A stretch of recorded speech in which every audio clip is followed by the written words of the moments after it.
સૌથી પહેલાં તો એક ઘણું મહત્વનું ઓપરેશન સિંદૂર કઈ રીતે એ જાણીએ, કઈ રીતે તમે જોયું અને ત્યારબાદ બ્રોકરેજ રિપોર્ટ જાણીએ. પહેલાં તો જય હિન્દ ચાંદની, અને ખરેખર આ બહુ જ ગર્વની વાત છે આપણા માટે. ખાલી આપણે સિંદૂર ઓપરેશનથી ખાલી એક જ બદલો નથી લીધો, પરંતુ અત્યાર સુધીમાં જેટલા પણ હમલા પાકિસ્તાન માફ કરજો આતંકવાદી તરફથી જેટલા પણ થયા છે એ દરેકનો બદલો આપણે અહીંયા લીધો છે. અને ખૂબ જ ઐતિહાસિક એટલા માટે છે કારણ કે જેટલા પણ અત્યારે 9 હમલા કર્યા છે ને દરેકે દરેક જે ઠેકાણાની અગર વાત કરીએ છીએ આપણે જગ્યાની, એ દરેકે દરેક જગ્યા માત્ર આતંકવાદીઓની જગ્યા તરીકે એને મેન્શન કરવામાં આવી છે અને એ પ્રૂફ પણ થયું છે.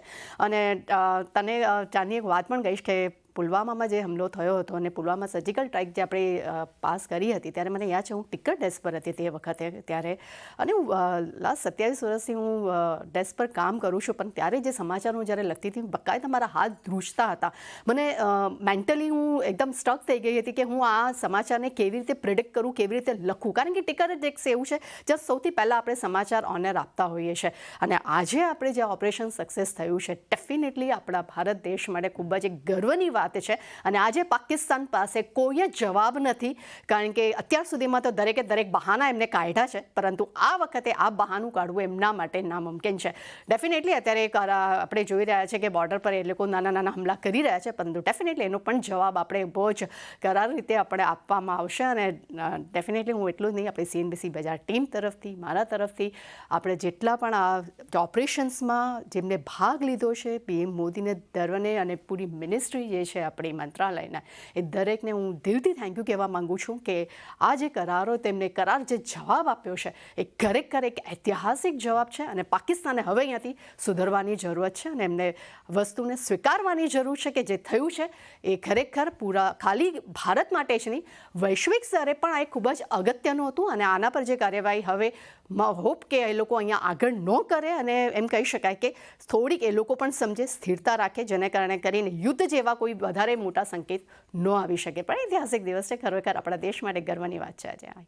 જી, તો જે રીતે તૃપ્તિએ જણાવ્યું કે હોપફુલી એવી સિચ્યુએશન આપણે કોઈ ન ઈચ્છીએ કે એક યુદ્ધની પરિસ્થિતિ આવે, અને જે છે આગળ કઈ રીતે આવે છે ભારત માટે તો એક ઘણું એક સારી જે છે એક પોઝિટિવ એક અપડેટ જે છે સ્ટ્રાઇકના રૂપમાં આપણી સામે આવી છે. તો તૃપ્તિ, બ્રોકરેજ હાઉસીસ જે છે કઈ રીતે રિએક્શન બતાવી રહ્યા છે, કયા સ્ટોક્સ કે સેક્ટર્સ પર, એ જાણીએ. ડેફિનેટલી હું શેરથી શરૂઆત કરીશ. મિશ્ર બ્રોકરેજ રિપોર્ટ્સ આજે આપણી સમક્ષ આવતા જોવા મળ્યા છે. શરૂઆત આપણે પહેલાં કેબલ અને વાયર કંપની ઉપર કરશું, જ્યાં KEI ઇન્ડસ્ટ્રીઝ તરફથી મોર્ગન સ્ટેનલીનો અહીંયા રિપોર્ટ આવતો જોવા મળ્યો છે. તેમને ઓવરવેટ રેટિંગ યથાવત રાખ્યા છે. લક્ષ્યાંક તેમને 4,391 રૂપિયા પ્રતિ શેર કર્યા છે.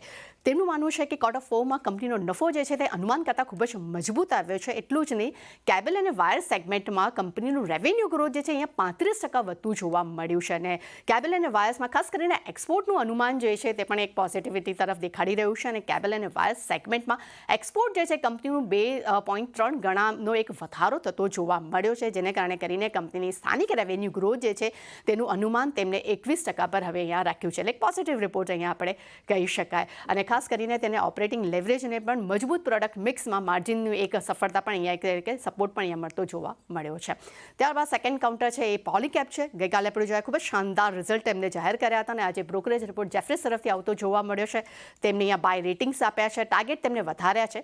તેમને 6,450 રૂપિયા પ્રતિ શેરથી વધારીને 7,050 રૂપિયા પ્રતિ શેર કર્યા છે. તેમનું માનવું છે કે Q4માં કંપનીના હાલમાં સૌથી વધુ એમને નફો અહીંયા હાંસલ કર્યો છે. એટલું જ તેમને પણ કહેવું છે કે મજબૂત સેલ્સથી ઓપરેટિંગ પ્રોફિટ માર્જિનમાં જે દબાણ હતું તે હવે અહીંયા ઘટતું જોવા મળ્યું છે. અને ખાસ કરીને માર્કેટ શેર્સનો એક વધારો જે છે તે FY29માં 18%ની સામે આજના દિવસમાં માર્કેટ શેર જે છે તે 26% થી 27% પર જોવા મળ્યો છે.